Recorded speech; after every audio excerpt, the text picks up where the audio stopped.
Okay.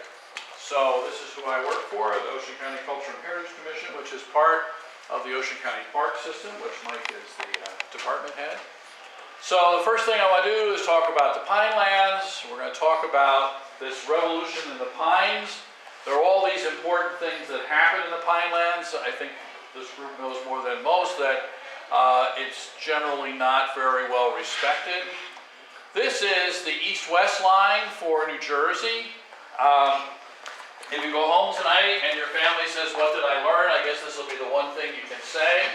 The line, and it's interesting because of the maps we were looking at, the line is from the northern side of the Leg Harbor Inlet to a point 4140 on the Delaware River. So New Jersey actually had a panhandle. Oklahoma, Texas, right? New Jersey had its own panhandle. So this is 1664, technically to 1702 when the two provinces go back together. But in fact, when they started surveying, they got off by 9 degrees. And so they started, this is the Keith line, they were wrong. They redesigned the Lawrence line. This is the marker for the Lawrence line. This is the way it looks today. We just discovered, Mike was able to get the engineering people out. They found another monument. So the Native Americans had routes through the pine lands. It's not the green forest it is today. What we see is a post-industrial forest. And so this is what we're talking about. So this is our Egg Harbor, right? Leeds, which I assume Leeds is Galloway? You're right in Leeds right tonight. This is right, we're here, right? Okay. So the road that goes to Egg Harbor, so New Jersey has 565 municipalities, and we have like 4 Washington townships, so many Franklin townships. There were 2 Egg Harbor townships all the way up until the commissioning reauthorization of municipalities in 1795, and they make the one that ends up, was in Burlington County, ends up in Ocean County, Little Egg Harbor. But up until 1795, there are 2 Egg Harbors. The place we're going to be talking about mostly is this place, Pettit's or Cedar Bridge. You can see it's actually technically between the lines. It's at the intersection of these 2 roads. This shows the east and west, the Lawrence and Keith lines, and this is the main east and west road.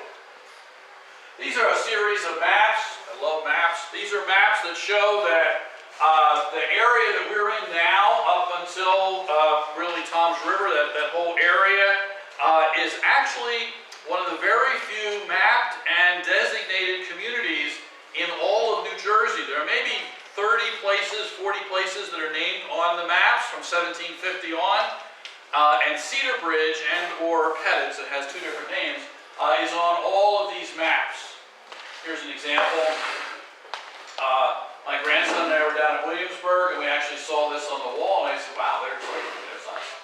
So we're going to talk the story. There are a couple of components that make our story we have to talk about before we get to our story. The first is about piracy. So we all know that there were pirates who came here. Blackbeard was in the Great Bay, right?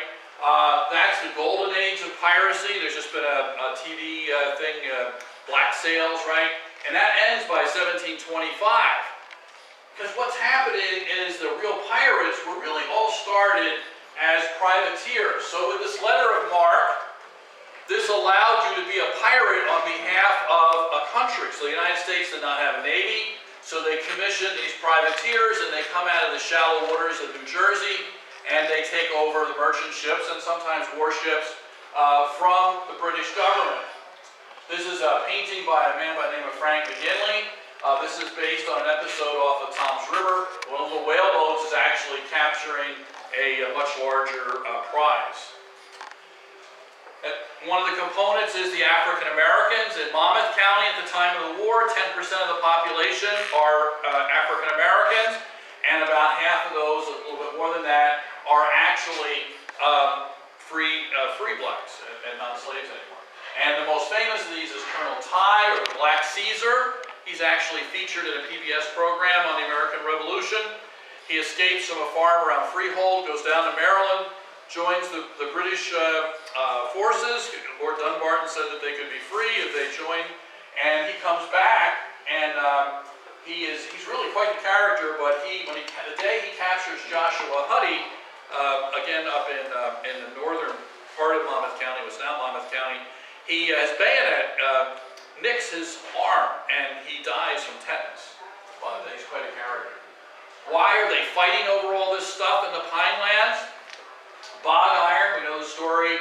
So bog iron is basically this product that you find in the pines, put together with charcoal, which is the main industry, and the lime, which they use the Native Americans shell piles, right? So this is, I ripped this out of a book on Paxton. Salt is also very important because the British control their empire through salt.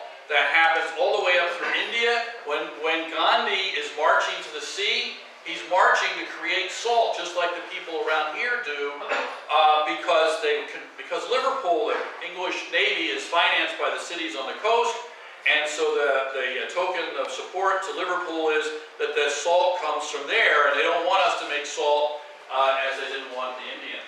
So it's basically a matter of bringing the water down. These are real items. The sun, both through heating it and also through the sun, there's a series of salt.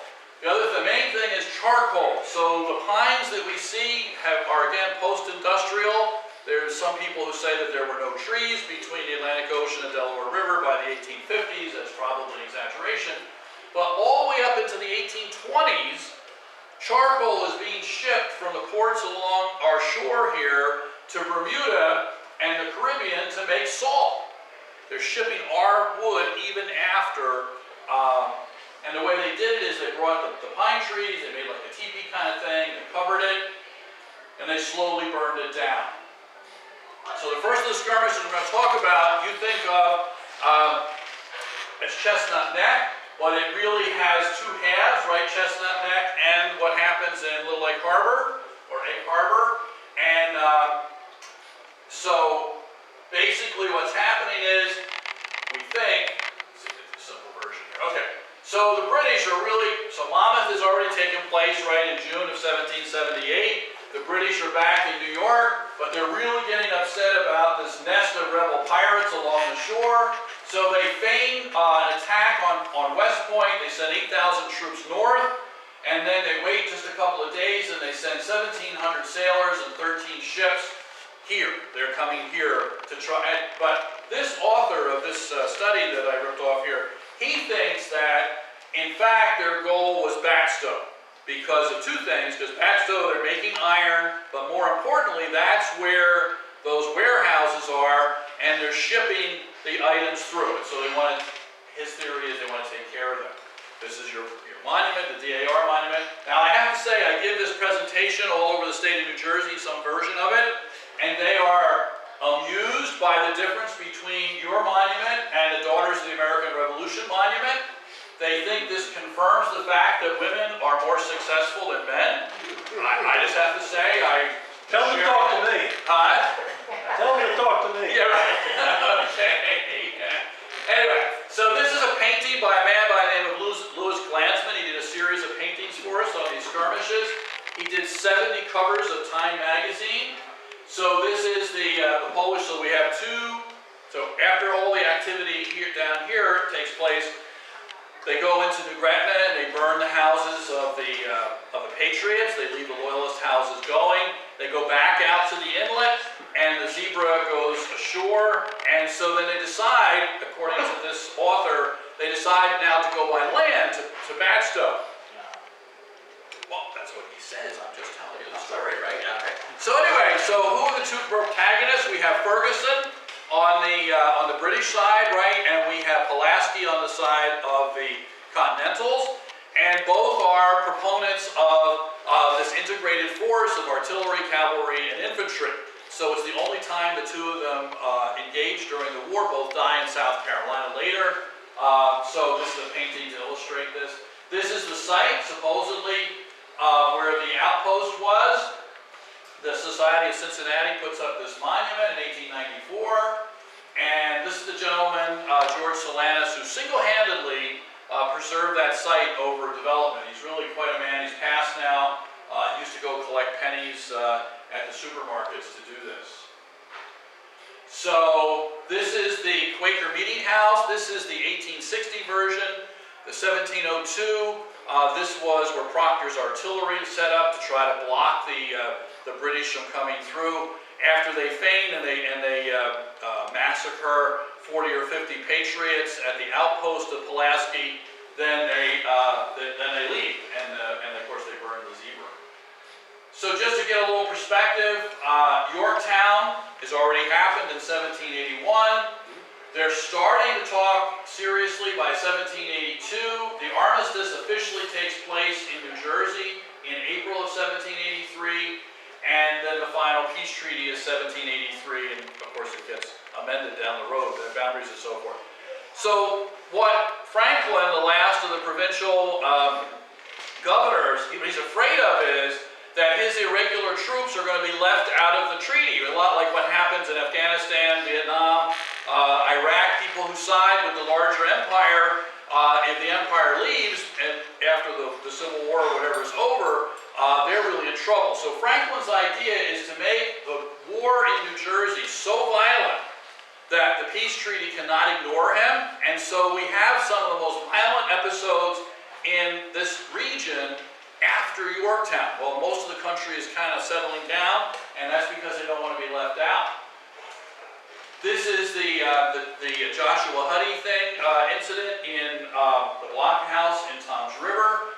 The contention is, we'll get to the skirmish in a second, the contention is that because of Huddy being hung, which then they pick lots and they are going to kill Asserdale, right? And so his mother contacts Marie Antoinette, and the peace treaty drops out. The French are very concerned that they're going to be left out of the peace treaty. In fact, that's what happens. And the contention of my predecessor is that, in fact, if it wasn't for what happened in Tom's River, the United States would have ended at the 1767 line, and instead it gets to the Mississippi River. So this war at the shore is going. So Livingston, who is the Patriot governor of New Jersey over in Burlington, the citizens of Stafford and Little Lake Harbor request help to defeat the Loyalists. This is in November of 1781 because they say they are being treated with unhumane and savage manner. This is the gentleman who portrays John Bacon. You heard him discussed in the little movie. Bill Trush was really good about practicing to be John Bacon. He would drink all year long just to get so that he could handle the alcohol for our reenactment. His wife would call me up and I'd say, no, he's doing what he's supposed to do. So this is really funny. I know all of us are involved in historic research. I found this in the Stafford Township files, and it's funny because what somebody is obviously doing is transcribing a document that they don't understand. So it says there's a 50-pound sterling reward offered by the Governing Council of the Province of New Jersey, that means the good guys, the Patriots, dead or alive for John Bacon, for many atrocious and murderous acts along the shore of Monmouth and Burlington counties.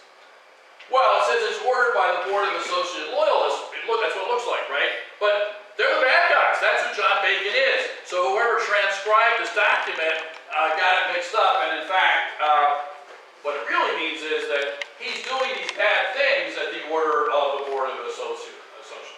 So let's talk about John Bacon for a second. He's, I think, one of the most interesting characters in the American Revolution, particularly New Jersey.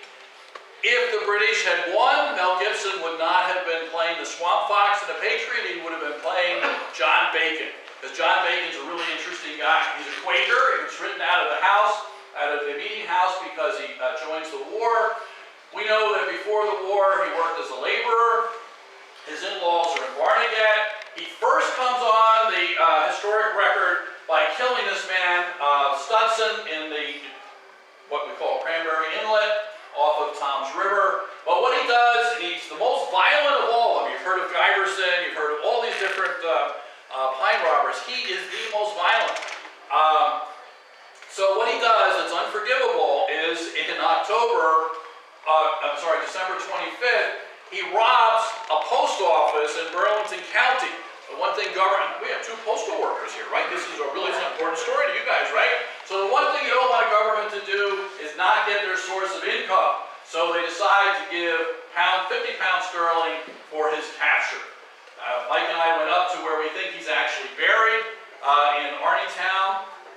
He has two boats that we know of, Hero's Revenge and the Black Joke. And basically what he does is he comes to Tuckerton, New Jersey, then called Clamtown, and he goes with these whale boats up to New York, and he brings food, and he brings escaped prisoners, British prisoners who've escaped, and he has this whole industry crossing the line.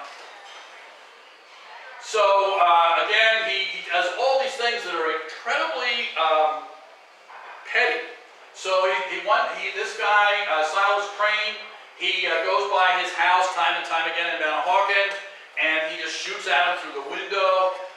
The Captain Randolph, who's the head of the militia in Manahawkin, he ties him up in the swamp and just leaves him out there. And it's just, they steal fish and they steal shirts and so forth, back and forth. It's kind of nasty. He's a Pickeroonian. It's a whole new word I had to learn to do this research.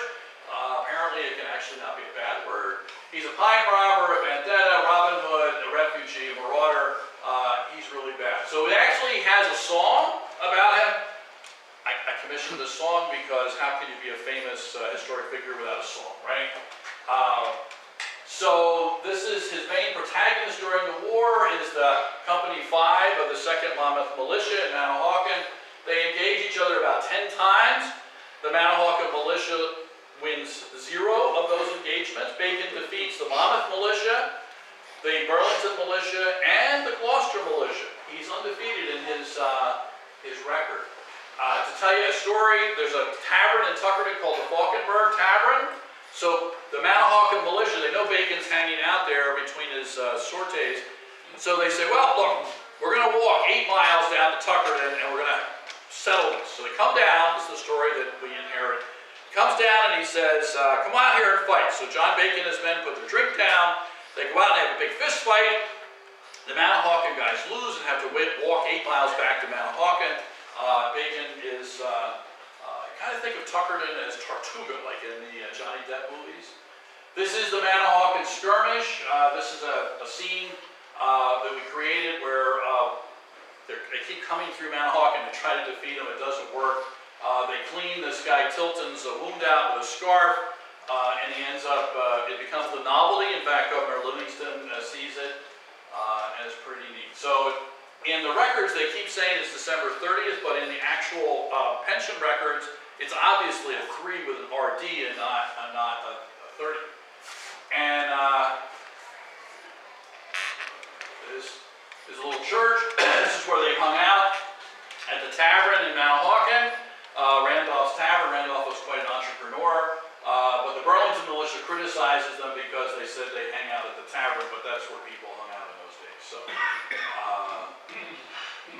So the Centuries fall asleep. They have this engagement. This is Randolph's house. This is his store on the right here. And this guy Linus Pangborn is killed. And now this is the Tom's River story. So this one not only has a painting, this has a diorama. And there's only one thing more that you can do for a historic event to show that in fact it's important, and that's if you had a gift shop. But in our case, we just have a diorama and a song. Okay, so what happens is there's an inlet that goes out right off of Tom's River. They have salt works along here. It's a really kind of complicated story, but it's typical of the Civil War that's going on. A man by the name of Dillon has his ship captured by the Patriots, and they're going to bring it to Tom's River, and they're going to sell it off at auction.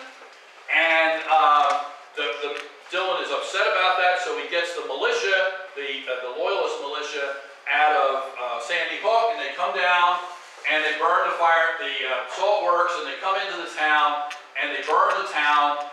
And the Patriots are in this little fort, which I got rid of this recreation, and it actually was on top of the hill, but that doesn't stop people from recreating historic things where they want. Here's the diorama, which proves it's really important. And this is a recreation. So the massacre on Long Beach Island. I'm getting a theme here of these massacres, right? So the story that's on this sign, the story that is on this, when you go up to Barnegat Light next to the lighthouse, is that this ship that was captured by the British and then is captured by the Americans, by Andrew Steelman out of Cape May,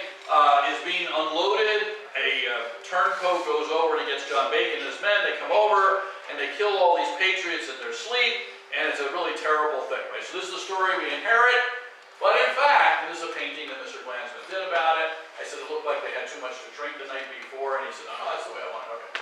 So then, a gentleman by the name of Tom Farner, a local historian in Ocean County, reads the pension claim of 1832, that's right, when the pension records are there, right, when people are asking about this guy, John Dennis, who's part of the Gloucester County militia, and he says the story is completely different, and he writes the story, and this is a copy of it, and he claims that what happens is a whaleboat came up from Great Egg Harbor with the Gloucester County militia, and they actually take a month unloading the ship, and finally it's the British from Sandy Hook that come down, not the local loyalists, and he has to run 9 miles before he can swim across the Barnegat Bay and get home to Gloucester County.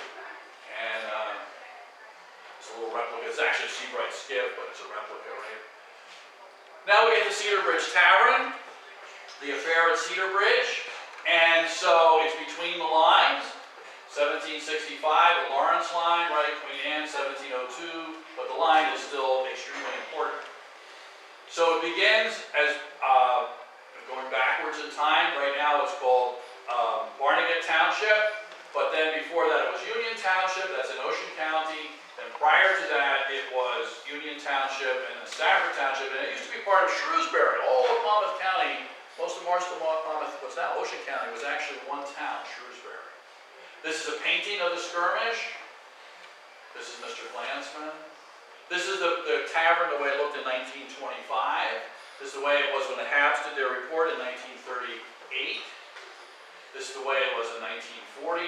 This is the way it was 1964. You can see there's no thing. Then Mr. Koenig buys it in 1960, and he plants these little trees. They're those giant trees that you see in the video you watched. County buys it, we take down the trees because we don't want it to burn down. It's now, as I said, in the process. Should be, by this time next year, the process hopefully should be done. The fragments of maps, this is a piece out of Rutgers. It shows this place called Pettit's at Cedar Bridge. That's our place. This is a map commissioned by General Clinton out of New York so that he can raid in Monmouth County. And in fact, there's our Cedar Bridge there, and again, we have the roads. So this is, here's the scenario. We know the peace is coming. The end is near, right? So if you're going to settle a score, you want to do it before the peace treaty, because if you kill somebody before the peace treaty, it's okay. After the peace treaty, it's murder. So they want to get revenge. So they go down looking for John Bacon all up and down what's now Southern Ocean County. It used to be Southern Burlington County. Bacon is at this town of Cedar Bridge, we think, and he has with him 7 escaped people from Burgoyne's army out of a prison camp, I guess, in Pennsylvania, and he's bringing them back home. So basically what's happening is the militia's on their way home. This is from Springfield and Mansfield in Burlington County. They're on their way back. Supposedly Bacon blocks their way, and they get involved in the skirmish. There are 20 men and 7 horse plus an officer. William Cook is killed, and they're about to win, and the townspeople take Bacon's side because that's the town that he's been living in the whole time during the war. Is it a battle, skirmish, affair? Well, who knows, right? All kinds of information. Father Beck. This Father Beck used to bring carloads of people out there in the 40s and 50s.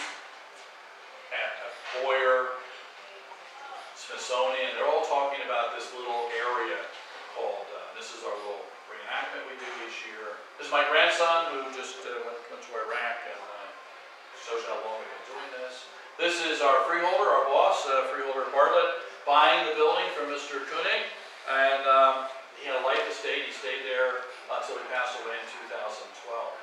So this is the best story of the night, and it's from Governor George F. Hart, who is our governor from 1908 to 1911, because under the 1844 Constitution, governors couldn't repeat, but they served only for 3 years at a time.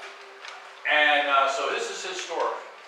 So after the skirmish, John Bacon then goes on to Tuckerton, Clamtown, then takes it up to New York.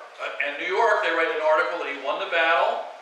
The Continentals, the Patriots, they write an article saying they won the battle. It's very interesting, all the research back and forth. So supposedly there's a shipwreck off Long Beach Island, which is always a shipwreck off Long Beach Island. And a little girl is there. And somehow, miraculously, the little girl discovers that John Bacon is there at this shipwreck, trying to salvage something, right? Somehow, mysteriously, word gets from this little girl all the way over to Mansfield that John Bacon is back from New York.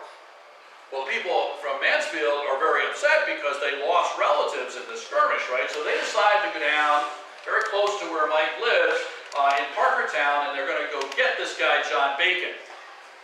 So they go in, and they say, "Are you John Bacon?" And he says, "Nope, I'm not John Bacon." Now you got the wrong guy. And they say, "Okay, all right, so I'm John Bacon." So meanwhile, this guy Cook comes around the back, shoots him. Bacon drops to the floor like he's dead. They start arguing. We weren't supposed to shoot him. He was injured, resisting arrest. So he gets up and he tries to jump out the window, and then they kill him. And he has all these bayonet wounds, and it's really kind of a strange thing. He also has a lady of the night on his shoulder, on his knee. But that's actually a transplanted story from Fagan, the Fagan brothers up in Monmouth County. But it was a good addition to the story. So April 3rd, he is killed. So what they do is they put him in a little wagon. They haul him up to Manahawkin. They sit him in a chair and they fill him with Applejack just to prove that he's really dead. They take him out to Arnie's Mount, and they're going to bury him on an intersection because that way his soul cannot rest. And his brother supposedly comes out and says, "Oh, no, the war is over, let's just, And then supposedly take him over to Arnie Town. And the theory is, and Mike and I were there, the graves are kind of close to the road. The story is that they widen the road, so he ends up under the road anyway, so his soul can't rest. Now this place is called Rose's Tavern. It took me a long time to find it. This is Rose's Cove. Right now there's this little, it's an ice cream store now, and it was in the back behind here that this little, so it wasn't a licensed tavern, it was just kind of a makeshift place. These are all the documents that talk about the story. This is the version here of the Patriot version of the story. They win. This is the New York version, and this version, Bacon wins. Those aren't too different, right? Alternate facts. And this is the road return that proves that Cedar Bridge was in fact there. And just quickly, so we've had archaeology. We've collected 18,000 items so far, and actually that number is growing because we're doing more archaeology. I want you to look here. They're doing this. Remember where the guy said he found the musket ball? This is right where he found the musket ball, where the bathroom was. So they didn't find it, right? So twice Monmouth University has been there. They're going to come back next year again. We've had other archaeologists. And this is all the archaeology stuff. This is an incredible map here, right? This is we did an incredible amount of research. The county really got some deep investigation. This is how many colors of paint there were. This is microscopically in the building. And it was only one. You see this dark color right here? Every other time they think it was whitewash, and this one time they think maybe there was lacquer or something. And this is the way it looked in 1938. Incredible. They had out of work architects doing this. This was a barn across the street. There was a combination of bowling alley, barn, and dance hall. How those three things could coexist, I don't know, but these are the photos. This is the bar. We think this is one of the oldest intact bars in the United States, because if it had been in a traditional bar, they would have expanded it in the 19th century, but they didn't. This is what you would expect it to be. This is up in this is in Piscataway. This is when Mr. Cooney bought the place. There's like plywood on the floor here. That's the way it looks kind of like today. This is the marker that is the corner marker of the property. It's actually 17, and then this number here is, this is a 4, and this is actually a 3. This is the cornerstone from 1743. This is a well. This is a great story. Anytime you're doing historic research, the county paid to have ground penetrating radar. Monmouth University is twice. We told them we think that the The well for the house is around this location. Nobody could find it, right? It rained a year ago, May, a year and a half ago, and there the well is. It's in fact there. So, and on your way in, this is the dirt road where you're coming in. There are the feet of this fire tower. It's pretty neat. This is on top of the Fork of River Mountain where Mike took me up, where the fire tower was moved. Then they moved it by helicopter to get it out. And this is the very last scene. It has nothing to do with this conversation, but this, I think, is the second largest Civil War monument in the state of New Jersey. It's on a residential street in Manchester Township. It's actually a state park. And the infrastructure of this building here is from the Akron that crashed off in the Atlantic Ocean. And that is another story, but it's a good story. So thank you for putting up with all the inconveniences.